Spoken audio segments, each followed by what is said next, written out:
Tuhan, hari ini saya berkesempatan kembali untuk menyampaikan kebenaran firman Tuhan, ya, tentang mewaspadai keserakahan. Hari ini saya membuat judul yang dua kata saja, Great Trap. Great Trap atau jebakan keserakahan. Emangnya ada Pak kok keserakahan itu perlu dijebak? Ya, rasanya kok ada jebakan aja gitu ya. Karena kita harus mewaspadai yang namanya keserakahan. Itu bukan terjadi kepada orang kaya aja, kita pun bisa terjebak di dalamnya. Seperti jebakan monyet. Pernah dengar jebakan monyet? Ya, next. Ada jebakan monyet di Afrika. Ya. Itu ada yang disebut jebakan monyet. Next. Itu pada saat orang-orang mereka mau menangkap monyet, itu dia menangkap monyet itu dengan cara memberikan satu kotak, satu keranjang yang diisi dengan kacang, pisang misalnya, makanan kesukaan monyet, ya, dengan lubang kecil di dalamnya. Sehingga pada saat monyet memasukkan tangannya, dia bisa mengambil kacang, mengambil pisang, tetapi dia kalau tidak melepaskan, dia tidak bisa keluar tangannya. Inilah yang disebut jebakan monyet. Dan ini berlaku nyata. Di Afrika memang dilakukan seperti itu. Ada banyak monyet dan ketika mereka melihat ada keranjang, dia masukkan tangannya, ada banyak kacang, tetapi keranjang itu sudah diikat. Sehingga monyet itu dapat dengan mudah ditangkap. Karena apa? Dia serakah, dia tidak mau melepaskan tangannya, dia tetap menggenggam makanan yang ada di dalam lubang itu. Sehingga pada saat dia tidak bisa menarik dan dia berusaha lari, tetapi keranjang itu sudah ditali. Akhirnya sang monyet itu tertangkap. Demikian juga dengan keserakahan dalam kehidupan kita. Karena kita masuk dan ingin mengambil semuanya, kita mau lepaskan tangannya. Kita tidak pernah mau melepaskan tangan, artinya mau mengambil semuanya, sehingga kita terjebak di dalamnya dan kita tidak bisa lepas. Itulah kenapa kok saya katakan great trap atau jebakan keserakahan itu sama dengan jebakan monyet di Afrika ya. Ibarat keserakahan itulah jebakan, maka jangan sampai kita terjebak di dalamnya. Satu ayat dalam Lukas 12 ayat 15 mengatakan, sudah itu ya, gak usah sudah saya tulis semuanya. Katanya lagi kepada mereka, berjaga-jagalah dan waspadalah terhadap segala ketamakan, walaupun seorang berlimpah-limpah hartanya, hidupnya tidak tergantung daripada kekayaan itu. Memang kalau ngomong keserakahan itu tidak harus tentang orang-orang kaya saja, tetapi orang-orang yang biasa bisa terjebak di dalamnya karena ada keinginan untuk memperoleh lebih banyak. Yesus tidak mengatakan berjaga-jagalah terhadap pembunuhan, tidak mengatakan berjaga-jagalah terhadap perzinahan, tidak berjaga-jaga terhadap pencurian dan seterusnya, tetapi dikatakan dua kata sekaligus di sini, berjaga-jagalah dan waspadalah. Kayak Bang Nabi dan waspadalah. Dua kata yang merupakan satu penekanan yang harus dilakukan, satu penekanan yang harus kita kerjakan. Karena itu dikatakan keserakahan itu seperti jebakan, dapat dikategorikan bahaya yang tidak terlihat, sebagai dosa yang seringkali tidak disadari. Karena selalu dibungkus dengan alasan, aku butuh, aku perlu. Dengan alasan ini ada satu usaha, dengan alasan ini adalah satu berkat yang harus kita terima. Pernahkah saudara mendengar istilah polidipsia? Di dalam istilah kedua ada polidipsia. Itu semakin kita meminumnya, semakin terasa haus. Kalau kita minum minuman yang berkafein, kopi, ya teh mungkin, pada saat kita minum kok rasanya haus lagi gitu ya. Itu polidipsia. Atau minum air laut, ya, pernah minum air laut? Semakin kita minum air laut, semakin kering tenggorokan. Ya, kalau nggak terbiasa minum, saya juga nggak biasa minum, tapi pada renang di laut, kadang-kadang terminum. Ya untungnya pada saat di laut mati, tidak sampai terminum, cuma terjilat. Itu aslinya seperti itu, akan kering tenggorokan. Seperti boleh dikatakan lubang hitam di antariksa. Selalu dia menganggap dan tidak akan pernah puas. Dia menyerap semua apa saja, energi apa saja, termasuk sinar matahari hilang di dalam antariksa yang dinamakan lubang hitam itu. Itulah yang dinamakan sebagai polidipsia. Semakin kita melakukan, semakin rasa haus. Keserakahan itu seperti itu. Dan pandangan yang salah terhadap kekayaan itu dapat terjadi dalam lingkungan kekristenan juga. Kenapa? Beberapa waktu yang lalu mungkin saudara masih ingat ada yang namanya crazy rich. Pernah dengar ya? Wih, orang-orang memamerkan harta kekayaannya, memamerkan mobilnya yang mewah, memamerkan istilahnya rumahnya yang luar biasa, hartanya yang luar biasa dipamerkan di media sosial. Tetapi belakangan ternyata juga ada mereka yang namanya crazy rich. Itu ditangkap karena dia memakai hasil dengan cara yang salah, dengan cara yang melanggar hukum. Sehingga mereka ditangkap bukan lagi crazy rich, tetapi dimiskinkan oleh negara. Itu yang terjadi. Ini adalah pandangan yang salah terhadap kekayaan. Karena Pengkhotbah 5:9 dikatakan, siapa mencintai uang tidak akan puas dengan uang. Dan siapa mencintai kekayaan tidak akan puas dengan penghasilannya. Ini pun sia-sia. Orang semakin kaya semakin rakus. Semakin kaya dia ingin semakin mendapatkan hal yang banyak, padahal dia tidak kekurangan suatu apapun juga. Ya bersyukur kita tidak kaya, tapi kalau lebih bersyukur lagi kalau kita kaya, pastikan ya. Tetapi kita benar memandang kekayaan itu bukan sebatas pandangan yang salah. Karena apa? Di sini kalau dikatakan selalu merasa kurang, tidak peduli berapa nilai yang dimiliki, dia selalu kurang terus. Karena dia mencintai kekayaan. Meskipun hartanya sudah banyak, dia selalu merasa kurang. Karena apa? Karena dia mengukur nilai hidup itu dari harta. Harga diri dan status diukur dari kepemilikan. Sehingga dia merasa kurang kalau ada orang lain yang merasa lebih daripada dia akan mengejar lagi. Karena mengukur nilai hidup itu dari kepemilikan harta benda. Sehingga apa? Keserakahan itu mengikat tangan dari kemurahan. Sulit untuk memberikan apa? Waktu sudah usaha, semua karyaku, semua hasil usaha tanganku sendiri. Sehingga pada saat dia mencintai hartanya, dia merasa tidak akan mendapatkan damai sejahtera atau kehilangan damai sejahtera. Karena fokus kepada harta, dia selalu khawatir hartanya dicuri, hartanya tidak cukup, orang lebih kaya dan seterusnya. Ini adalah pandangan yang keliru tentang kekayaan. Walaupun dia sudah kaya, mereka terus berusaha untuk memperkaya diri, sehingga dia mengejar kekayaannya seperti candu. Kecanduan dia mengejar kekayaan. Dia perlihatkan semuanya, tidak ada artinya apa-apa. Ya, semua itu merupakan kemalangan. Pengkhotbah 5:12 next ya. Dikatakan ada kemalangan yang menyedihkan, kulihat di bawah matahari.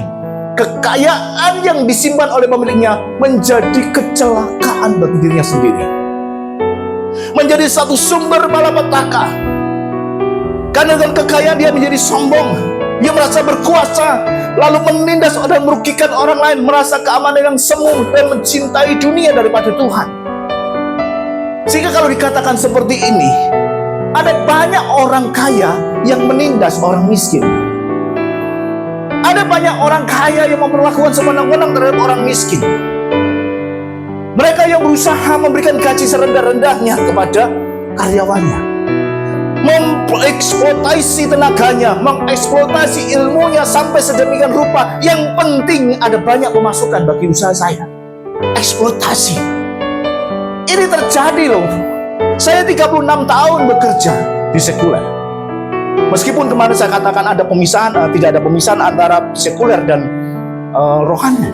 Tetapi kita melihat ada banyak orang yang kaya menindas orang miskin. Itu Pengkhotbah 5:7 dikatakan, kalau engkau melihat dalam satu daerah orang miskin ditindas dan hukum serta keadilan diperkosa, janganlah heran akan perkara itu, karena pejabat tinggi yang satu mengawasi yang lain. Begitu pula pejabat-pejabat yang lebih tinggi mengawasi mereka. Di sini kita melihat ada banyak hal terjadi di Indonesia.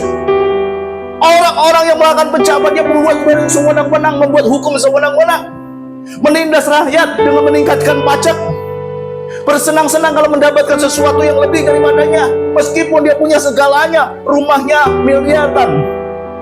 Sampai akhirnya peristiwa yang lalu, kita bisa melihat anggota-anggota legislatif beberapa bicara oleh rakyat dengan alasan kami sita itu milik rakyat. Saya tidak menyetujui, tidak mendukung penjarahan, tetapi tindakan ini sudah memperlihatkan kepada kita bagaimana saat orang memperkaya dirinya dengan segala macam cara, orang lain juga akan mengambilnya. Makanya pengkhotbah mengatakan itu adalah kesia-siaan. Kesia-siaan. Bahkan saking mereka mencari harta di dunia, yang melupakan anaknya, melupakan keluarganya. Pengkhotbah 5:13 katakan, dan kekayaan itu binasa oleh kemalangan sehingga tidak ada satupun padanya untuk anaknya. Bilang, bagaimana mungkin dia dikaruniai banyak anak panjang umur untuk menikmatinya, tetapi karena waktunya dihabiskan untuk mengejar kekayaan. Waktunya dihabiskan untuk mengejar kekayaan. Dia tidak bisa menikmati. Akhirnya apa? Masuk penjara. Gak bisa menikmati. Karena dengan cara yang salah dia kejar. Akhirnya dia sakit, tidak bisa menikmati. Akhirnya dia meninggal dunia, tidak bisa menikmati. Pokoknya nomor 2 katakan orang yang dikarunia Allah kekayaan, harta benda dan kemuliaan, sehingga dia tidak kekurangan suatu apapun juga diingininya. Tetapi orang itu tidak dikarunia kuasa oleh Allah untuk menikmatinya, melainkan orang lain yang menikmatinya. Inilah kesia-siaan dan penderitaan yang baik. Kenapa kalau katakan begitu? Bersyukur kita punya banyak harta, tetapi boleh menikmati harta dunia ini. Ya, itu kerinduan kita untuk senantiasa seperti itu. Banyak orang mengira bahwa sumber kebahagiaan itu yang tertinggi dalam kehidupannya adalah karena dia memiliki uang. Jelas ini adalah satu tanggapan yang salah. Tetapi meskipun demikian, uang sangat kita perlukan. Siapa yang nggak butuh uang? Saya butuh uang. Tetapi bagaimana kita memperlakukan uang itu bukan sebagai tuan, tetapi sebagai hamba kita. Ya. Karena dengan uang kita bisa melanjutkan kehidupan kita. Tetapi kita tahu bahwa hidup mati seseorang itu tidak ditentukan oleh uang, oleh kuasa dan kehendak Allah sendiri. Oleh karena itu pengkhotbah mengatakan itu adalah kesia-siaan. Mencintai uang artinya mencintai uang menjadi pusat dari segalanya, tujuan hidupnya, dan itu yang tidak akan memberikan kepuasan. Berapapun usaha kita mengejar uang, itu akan percuma. Karena kalau kita serakah, tidak ada arti cukup, sehingga kita akan selalu mengejar terus. Ya. Tetapi kita tahu bahwa bentuk-bentuk keserakahan itu tidak hanya masalah uang. Ada bentuk-bentuk keserakahan next ya, yang kita bisa lihat nih. Ada pepatah Latin yang bernama gula plures intermit quam gladius. Artinya kerakusan itu membinasakan lebih banyak hal dibandingkan dengan pedang. Ada banyak orang yang karena rakus dia mati. Ada banyak orang yang rakus tidak memiliki harta kekayaan, kemudian banyak hartanya, kemudian dia tidak bisa menikmatinya. Di dalam Kamus Besar Bahasa Indonesia, mestinya cuma kata rakus itu cuma pengertian suka makan banyak dengan tidak memilih. Ya, lahap, gelojoh itu seperti saya dan Mbak Siti. Jangan orang lain, saya sendiri suka makan banyak, berjalan gendut-gendut. Tetapi arti ini diperluas di dalam bahasa Indonesia. Kata rakus yang maknanya dengan pengertian ingin memperoleh lebih banyak dari yang diperlukan, loba, tamak, serakah. Di dalam kehidupan sehari-hari ada banyak orang yang mengejar hal ini meskipun dia sudah memiliki dan sudah berlebihan. Kisah yang tragis. Banyak sekali para koruptor yang jaya di masa jabatannya akhirnya harus berujung di jeruji besi. Kehilangan nama baik mereka karena apa? Keserakahan. Ya, kita banyak mendengar hal itu dan Indonesia itu menjadi rekod yang terbanyak. Kemarin saya sampaikan di GD itu kita ranking yang ke 99 tidak salah dengan nilai korupsi itu 37 dari 100. Ini banget nilainya. Berarti negara kita negara korup. Itu menurut pandangan survei. Ya kita sendiri yang menilai lah. Namun saya katakan tadi, bentuk keserakahan itu tidak melalui uang. Ada satu keserakahan, naik dibuka aja soalnya, seperti obsesi untuk menimbun harta. Menimbun harta sendiri tanpa membagikan orang lain. Next ya. Itu obsesi menimbun harta. Dia tidak merasa cukup dan kecenderungan untuk serakah. Keserakahan loh, kebanyakan keserakahan materi, menerapkan keamanan hidup pada materi untuk kepentingan lebih banyak. Harta seolah-olah adalah nilai dari seseorang. Dia seorang tergantung dari kekayaannya. Satu lagi mas, ya. Yang ketiga adalah memanfaatkan dan memberdaya orang. Next ya, oke. Itu. Yang ketiga, yang C ya. Memanfaatkan orang lain untuk keuntungan pribadi. Kenapa? Dia cinta kepada uang, dan tadi sudah saya sebutkan seperti itu. Dan uang sebagai pemuas hawa nafsu demi kesombongannya. Dia sombong dengan hal itu. Dia merasa bangga dengan pencapaian-pencapaiannya. Masih ingat perumpamaan tentang orang kaya yang bodoh? Nah ini baru ayat berikutnya. Orang kaya yang bodoh, kita tahu sendiri ayat ini luar biasa. Panjang ya, saya nggak akan bacakan. Tetapi kita melihat di sini, dia orang kaya yang bodoh ini berkata kepada dirinya, sudah tertimbun semua harta. Dia membuka lumbung-lumbungnya dan membuka lumbung-lumbung lagi yang lebih luas lagi. Dan kemudian dia berkata kepada jiwanya, jiwaku ada padanya banyak barang tertimbun untuk bertahun-tahun. Ya, terus kemudian dikatakan bertahun-tahun lamanya, beristirahatlah, makanlah, minumlah, dan bersenang-senanglah. Perumpamaan tentang orang kaya yang bodoh. Kita semua paham dan menganggap ini sebagai cerita, tetapi kenyataan ini yang terjadi dalam kehidupan sehari-hari. Orang mengatakan, aku bisa oke lapor, gitu kan? Dia masih mengejar. Sehingga Allah katakan, kalau orang bodoh, kalau pada hari ini juga mengambil nyawa, untuk apa semuanya itu? Ya. Orang kaya ini mempunyai banyak hasil, tetapi tidak pernah memiliki arti cukup dalam kehidupannya. Inilah sikap keserakahan yang melampaui uang. Dia mengumpulkan hartanya. Ya. Jadi keserakahan itu bisa dalam bentuk obsesi untuk mengumpulkan harta, memuaskan hawa nafsu, kesombongan atau keinginan-keinginan yang lebih banyak. Itulah keserakahan. Jadi tidak hanya orang kaya, kita pun bisa melakukannya, menjadi budak materi. Ya. Mengapa kok kita seringkali cenderung untuk memupuk harta kekayaan di tengah-tengah situasi kondisi seperti ini? Ya, barangkali yang tadi katakan, kita dilandasi oleh kerangka pemikiran yang keliru, yang menyatakan bahwa kehidupan kita ini bisa dijamin oleh banyaknya harta kekayaan. Harta kekayaan dianggap sebagai jaminan keamanan, keharmonisan atau kepuasan dan kebahagiaan hidup. Coba next ya. Sudah saya tulis di sana. Iya. Itu kerangka pemikiran yang salah. Di lain sisi, dalam fungsi sosial, harta kekayaan tidak hanya untuk dimaksudkan untuk melayani kepentingan pribadi, tetapi juga untuk kepentingan sesama. Ya, kita bertanggung jawab terhadap kehidupan sesama, karena Allah, prinsip salib di sini adalah vertikal dan horizontal. Allah mau kondisi seperti ini kita bisa lakukan dalam kehidupan kita. Kaya di hadapan Allah itu berarti menyimpan banyak harta, bukan untuk diri sendiri, tetapi juga untuk orang lain. Sejauh mana kita bisa menempatkan diri kita pada kekayaan itu? Oke, jalan terus. Lanjut. Mari kita melawan kekayaan, karena kita tahu bahwa akar dari keserakahan itu adalah ketidakpuasan.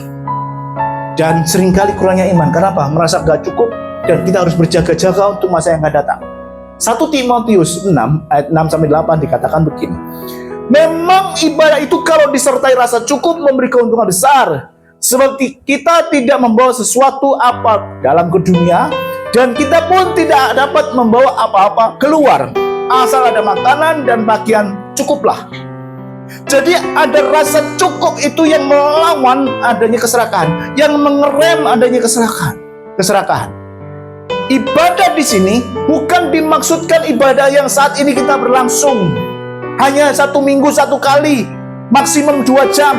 Bukan ibadah itu yang dimaksudkan, tetapi ibadah yang dimaksudkan seperti tertulis dalam Roma 12 ayat 1, yaitu nasihat dari Paulus kepada jemaat di Roma untuk senantiasa berjaga-jaga demi kemurahan Allah.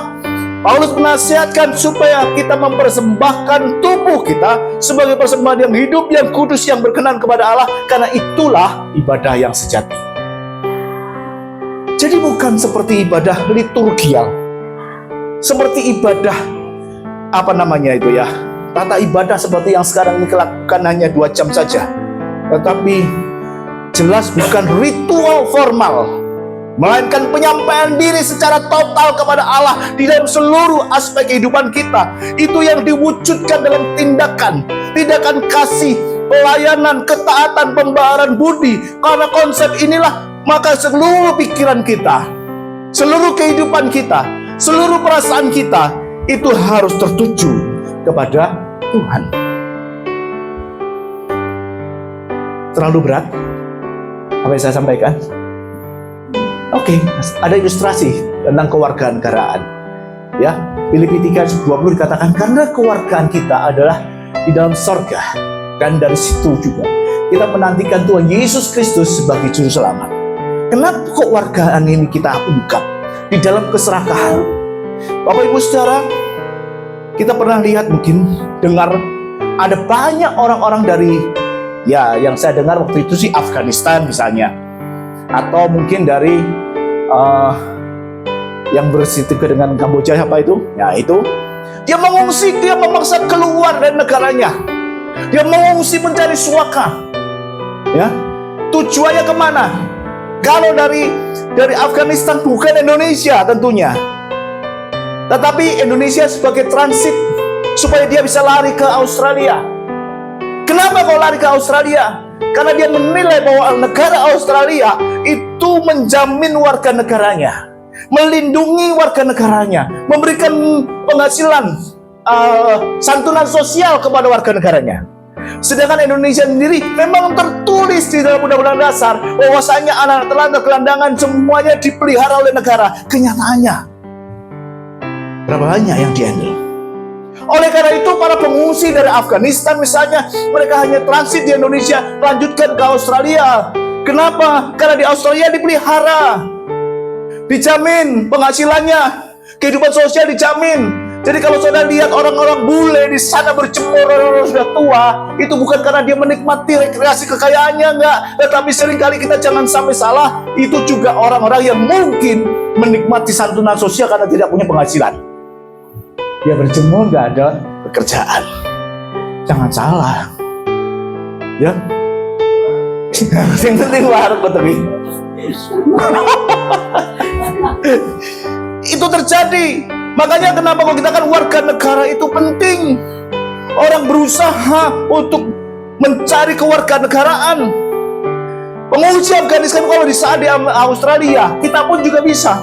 Padahal kita menjadi warga negara Australia, kita terlantar tidak punya makanan, kita bisa meminta kepada negara untuk memberikan santunan. Kalau dikatakan Filipi 3:20 dikatakan kewargaan kita adalah di dalam sorga. Kalau negara di dunia ini aja menjamin warga negaranya gak butuh kekurangan, apalagi kalau warga negara sorga. Allah masih menjamin kehidupan kita, dan itu banyak janjinya yang sudah diberikan kepada kita. Kewargaan kita itu kewargaan sorga. Jaminan itu diberikan kepada kita, itu pasti. Bukan hanya kondisi di dunia ini aja, ke depan dia tuh berikan. Ya, kenapa? Di dalam Matius 6 ayat 19-21 dikatakan, kalau kita mengumpulkan harta di dunia ini, ingat, itu akan menghabiskan, nggak akan langgeng gitu kan. Tetapi kita harus memakai, menimpun harta itu di surga. Tetapi harus ingat, ada kewajiban bagi seorang warga negara. Sebagai warga negara dia harus bayar pajak, betul? Anda nggak bayar pajak, PPH? Ya kalau nggak ada penghasilan, ya nggak bayar pajak. Tapi kalau kita bekerja ada PPH, toko ada PPH, BPN, dan seterusnya. Kita makan di restoran juga bayar pajak. Sebagai warga negara harus bayar pajak. Sebagai warga kerajaan sorga kita juga harus bayar pajak. Karena Allah sendiri mengatakan Matius 3:10, bayarlah semua perpuluhan dan Allah akan mencurahkan tingkat-tingkat lagi dan memberikan berkat padamu. Pujilah aku, Tuhan mengatakan begitu. Dan bukan hanya itu, kita bisa menabur investasi di dalam negara sorga.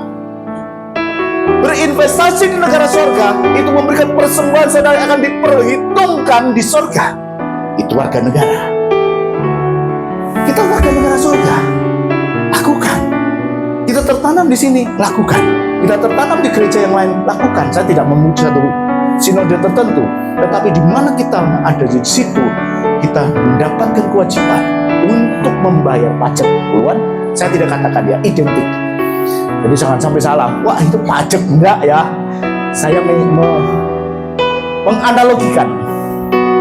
Dan taburan saudara, buah persembahan itu adalah investasi jangka panjang. Namun orang banyak berpikiran bisnis sekarang ini.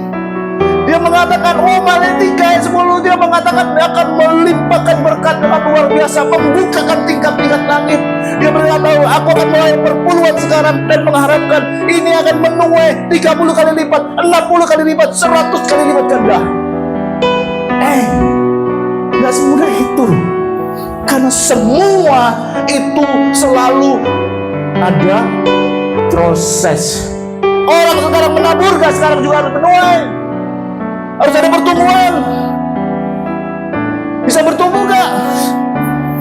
Baru kalau kita sudah besar, itu kita mendapatkan tuaiannya. Di tahun 92, ketika saya bekerja di satu perusahaan asuransi, kami seringkali keluar dan kadang-kadang orang mengatakan, loh kenapa si A nggak ada? Oh dia kerja di gereja. Oh nggak jadi kerja sekolah lagi? Enggak. Orang yang saya katakan ngomong, oh Cow Yesus ya. Ngerti maksudnya? Halo, Cow Yesus tahu ya? Coba next satu lagi. Cow Yesus sama Cu Yesus? Cow apa Cu? Cu. Kalau kita mengatakan Cu Yesus, artinya kita menjadikan Tuhan Allah Yesus itu sebagai Tuhan. Kita menjadikan Yesus sebagai Allah. Tetapi kalau Cow Yesus, kita menjadikan Yesus sebagai objek bisnis kita. Betul ya Pak ya? Saya tadi ingat kemarin itu Cu Yesus atau Cow Yesus ya? Ya. Cu Yesus atau Cow Yesus? Cow Yesus. Kita menjadikan ini yang salah, sehingga orang mengatakan aku menabur sekarang, aku menuai 30 kali lipat ganda, 60 kali lipat ganda, 100 kali lipat ganda. Kalau itu motivasinya, Cow Yesus. Paham? Allah akan memberkati kita dengan luar biasa. Tetapi Allah tidak mau juga kita punya motivasi yang salah. Allah tidak mau juga dipermainkan dengan seperti itu. Karena apa? Di mana hartamu berada, di situ hatimu berada. Cow Yesus atau Cu Yesus. Karena semua itu adalah keputusan yang kita harus ambil. Keputusan itu menentukan tujuan hidup kita. Dan tujuan hidup kita menentukan identitas kita. Apa identitas kita sekarang ini? Apakah kita menjadikan Yesus Tuhan dalam hidup kita? Ataukah kita menjadikan Yesus sebagai objek bisnis kita? Aku sudah menabur Tuhan. Mana bagianku? Katanya kamu memberikan aku lebih banyak. Ternyata enggak begitu. Cu Yesus. Jadikan Yesus Tuhan dalam kehidupanmu. Dan Tuhan akan memberikan apa yang kau miliki. Kenapa? Matius 6:3 dikatakan, carilah dulu kerajaan Allah dan kebenarannya, maka semuanya akan ditambahkan kepadamu. Ini hal yang luar biasa. Saya mengutip dari jemaat di Filipi. Ya, salah satu jemaat di wilayah Makedonia. Saya sampaikan wilayah Makedonia apa saja. Ada Filipi, ada Tesalonika, ada Berea. Salah satunya Filipi yang dipuji karena apa? Karena dia belajar untuk memberi dari segala kekurangannya, dari segala ketidakberdayaannya. Dia mencukupkan diri. Ya, di dalam segala perkara dia mencukupkan diri, tetapi dia mengetahui satu rahasia besar bahwa di dalam kekurangannya, pada saat dia berinvestasi di dalam kerajaan Allah untuk jemaat di Filipi, ada banyak hal yang dia peroleh. Dan Paulus memakai satu pujian ini. Paulus juga memakai sebagai ilustrasi, karena Paulus sendiri mengatakan, aku tahu itu kenyang, aku tahu itu kelaparan, aku tahu itu baik. Dalam hal kelimpahan aku pernah, dalam hal kekurangan aku pernah. Tetapi syukur kepada Allah, segala perkara dapat kutanggung di dalam Dia yang memberikan kekuatan kepadaku. Paulus di sini itu merasa cukup dengan segala keadaan yang ada. Dia mencukupkan diri dengan situasi yang ada, kondisi yang ada. Mungkin banyak orang mengatakan nggak butuh harta, Pak. Tidak butuh banyak materi, cukup kok sekarang. Tetapi kita juga mengingat banyak orang yang masih mengandalkan harta ini dan merasa tidak cukup, merasa kurang, sehingga dia terjebak di dalamnya. Bukan hanya masalah uang. Kenapa saya katakan ini? Ibu Yohanes dan Ibu Yakobus pernah meminta kepada Yesus untuk menjadikan anak-anak mereka itu mempunyai posisi yang istimewa di kerajaan surga. Masih ingat cerita itu ya? Masih ingat? Tahu ya? Dia meminta, guru, pokoknya anakku nanti sebelah kanan dan seterusnya. Karena dia merasa kondisi seperti terjebak. Apa jawab Yesus? Kamu tidak tahu apa yang kamu minta. Seringkali kita meminta banyak hal kepada Allah, minta ini, minta itu, bahkan sesuatu yang tidak mungkin kita akan meraih. Saya masih ingat ketika Pak Siddiq mengatakan, aku gak mau beli kendaraan kalau gak Lexus. Iya Pak ya? Iya. Ini kata-kata saya tidak mungkin. Kalau Tuhan kasih, ya luar biasa. Tetapi kalau jawab Yesus begini seperti Ibu Yohanes, Ibu Yakobus katakan, kamu tidak tahu apa yang kamu minta. Jangan sampai Allah mengatakan seperti ini dalam kehidupan kita. Kamu tuh gak ngerti apa yang kamu minta. Karena pola pikir kita itu berbeda dengan pola pikir Allah dan tujuan Allah dalam kehidupan kita. Saya berusaha untuk mencukupkan diri dengan apa yang ada. Sebagai bagian dari pengamanan satpam, saya mencukupkan diri untuk hal-hal seperti ini. Tidak lepas dari pola pikir seperti yang di dunia ini tawarkan. Ingin kekayaan, ingin jabatan, mendominasi suatu daerah, itulah yang namanya jebakan keserakahan. Sekalipun banyak teguran, dikatakan dari ayat pertama, berwaspadalah dan berjaga-jagalah. Jangan sampai kita terjebak di dalam trapping atau jebakan keserakahan itu. Paulus mencukupkan diri, dia berusaha mencukupkan diri. Dia mengatakan, bukan karena kekurangan, tetapi aku belajar mencukupkan diri dalam segala hal. Paulus tahu Paulus tahu manis, dia tahu berkelebihan, dia tahu kekurangannya. Tetapi dia mengatakan ada rasa cukup, itu sudah luar biasa. Lantas lanjut, apa saja langkah praktis kita? Ya, terakhir, di dalam mengatasi keserakahan ini, tadi dikatakan Filipi 4 ayat 11-13, itu adalah acuan kita. Belajar mencukupkan diri di dalam segala keadaan dan mengandalkan Yesus Kristus, bukan kemampuan diri sendiri. Rasul Paulus mengajarkan bahwa rasa cukup itu tidak datang karena pencapaian materi, pencapaian keuangan, melainkan karena keyakinan bahwa Tuhanlah sumber kekuatan yang memampukan kita untuk mengenai segalanya. Bahwa Tuhanlah sumber kekuatan kita, sehingga kita tidak ada kekhawatiran atau ketakutan lagi. Dengan cara bagaimana? Dia belajar mencukupkan diri. Paulus telah belajar untuk mencukupkan diri, baik kenyang ataupun lapar. Baik di puncak kejayaan, saya pernah menikmati. Di dalam kondisi yang kekurangan, harus di lembah, saya juga pernah di situ. Karena semuanya itu adalah proses belajar yang memerlukan latihan. Belajar untuk menerima dan bersyukur terhadap hal-hal yang kecil. Kemudian yang kedua, mengelola keuangan dengan bijak. Supaya apa? Kita menghindari gaya hidup mewah.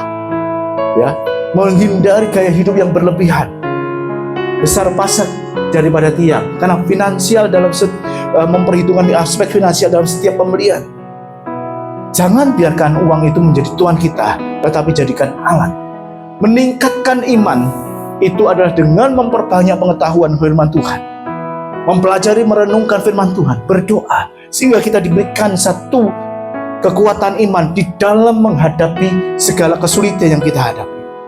Dan juga mewaspadai godaan, sebagai tadi saya katakan, adalah jebakan dari keserakahan. Ya, kenapa? Budaya konsumerisme. Seringkali kita ini termakan oleh iklan. Seringkali istri saya begitu, oh beli selang itu sangat luar biasa, selang LPG, aman, rumah aman dan seterusnya. Beli harganya 600.000. Saya kamu beli selang kok 600.000 sih? Untuk apa? So marah banget. Kenapa? Enggak perlu memperhitungkan. Loh, ada bonusnya. Bonusnya adalah panci, bonusnya adalah kompor. Ya, benar ya? Oh, tahu berarti. Istri saya kena di situ, kejebak iklan. Saya itu marah terus, ngapain kamu terus sih? Ya sudahlah, kalau sudah dibeli kenapa? Itu terikat. Mau waspadai godaan. Kelihatannya wah Pak, beli selang 600.000, hadiahnya kompor, hadiahnya panci, hadiahnya macam-macam. Padahal itu sudah diperhitungkan di dalam harga. Betul ya? Ya sudahlah, karena di RT semua beli, ikut beli. Alasannya klise banget. RT. Saya nggak habis pikir. Tapi itu kenapa saya bisa menjadikan ilustrasi? Karena saya juga mengalami hal ini. Aduh, duit 600.000 jaga nih, gitu dia bagi kita sekarang ini. Banyak loh, bagi saya loh ya, nggak tahu loh bagi saudara.